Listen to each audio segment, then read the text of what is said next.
When I selected this speech topic, I was going to preface it with all the background conflicts and attacks made by Azerbaijan on the Armenian people of Artsakh. Yet, in the last 24 hours, a pressing issue has risen that has caused me to shift my focus to what's going on as we speak. There always seems to be a constant heartbreaking update on what the people of Nagorno-Karabakh are facing. For the second time this month, Azerbaijanis claiming to be environmentalists are blockading the Berzor corridor. The corridor is the only route connecting Artsakh to Armenia. The 120,000 indigenous Armenians of Artsakh are cut off from the outside world and left with no resources to combat the harsh winter. This speech will make the audience want to take action in making the U.S. government sanction Azerbaijan. Through many sources online and direct statements from officials of various countries related to the conflicts, I have enough compelling evidence to allow the audience to understand why the U.S. needs to sanction Azerbaijan and how they can take action. We must call on our elected officials in the U.S. to condemn the repeated ceasefire violations of Azerbaijan and exert all diplomatic efforts to prevent yet another display of Azerbaijani terror and human rights violations from materializing by urging the U.S. government to sanction Azerbaijan. My speech will cover the current humanitarian crisis that is taking place in Nagorno-Karabakh, the ways to call on the U.S. to sanction Azerbaijan and take action against these atrocities, and if these actions to sanction Azerbaijan are taken, what would the results look like? Azerbaijan has cut the gas supply to Nagorno-Karabakh, creating a complete blockade for nearly 2 days. Azerbaijan cuts the natural gas to Artsakh, depriving 120,000 people of the ability to heat their homes during the winter. The Armenia-Artsakh gas pipeline passes through the territory under Azerbaijani control. The supply of food, energy, medicine, and other necessities has been stopped.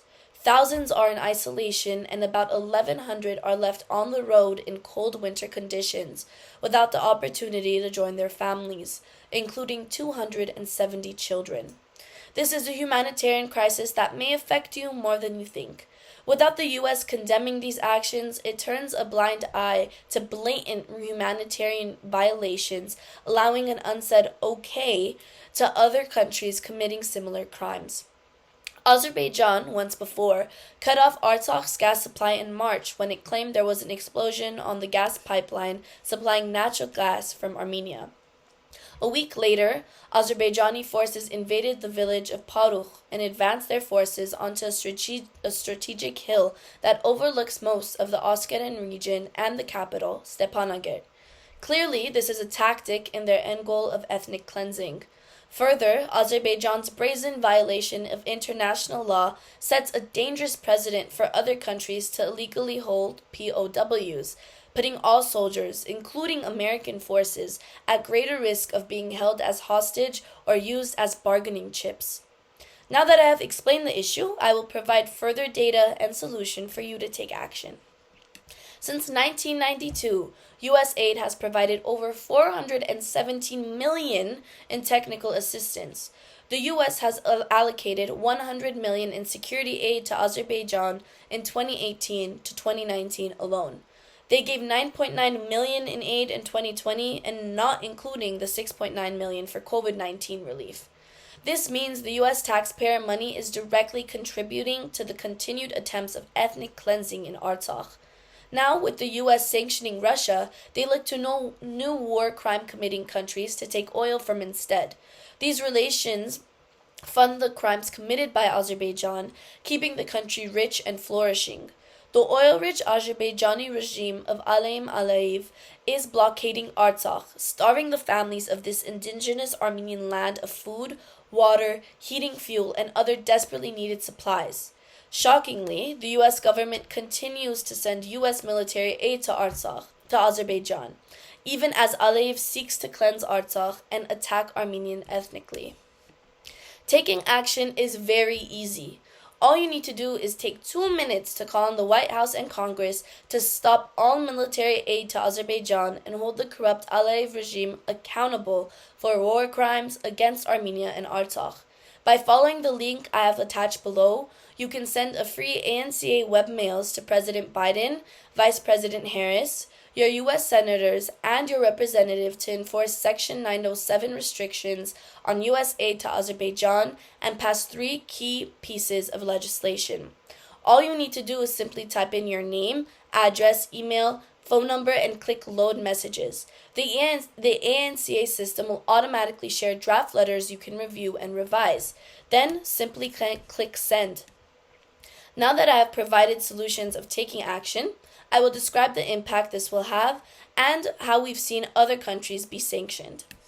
If these actions to sanction Azerbaijan are taken, what would the results look like on a grand scale? Most directly, the sanctioning of U.S. aid to Azerbaijan would cut their resources significantly. For example, when the Russian attacks on Ukraine began, the U.S. and many other countries quickly began sanctioning Russia. These included full blockading sanctions on Russia's largest financial institution and largest private bank, Alfa Bank, prohibiting new investment in the Russian Federation, full blocking sanctions on critical major Russian state-owned enterprises, full blocking sanctions on Russian elites and their family members. The U.S. Treasury prohibited Russia from making debt payments with funds subject to U.S. jurisdiction, and commitment to supporting sectors essential to humanitarian activities. Although this should set as a good example, it is clearly for political gain, and unfortunately, helping Artsakh does not come with the same reward for the U.S. This is why the number one thing we can do to make a difference is maintain hope is to continue spreading awareness. The more people know about the crisis, the more we can do to stop it from continuing. We must call on our elected officials. Today it's Artsakh, Iran, Ukraine, Palestine, Syria. And these places may not matter to you, but one day it could be somewhere that's closer to your heart. Now that I have described the impact that this will have and how we've seen other countries sanctioned before, I will conclude my main points. We must call on our own elected officials in the U.S. to condemn the repeated ceasefire violations of Azerbaijan and exert all diplomatic efforts to prevent yet another display of Azerbaijani terror and human rights violations from materializing by urging the U.S. government to sanction Azerbaijan. It's easy to feel detached when living in America, but there is so much more than just us. Help combat the evil that fills this world. Be on the right side of history. Take 2 minutes to call on the White House and Congress to stop all military aid to Azerbaijan and hold the corrupt Aliyev regime accountable for war crimes against Armenia and Artsakh. Help change the world with just one link.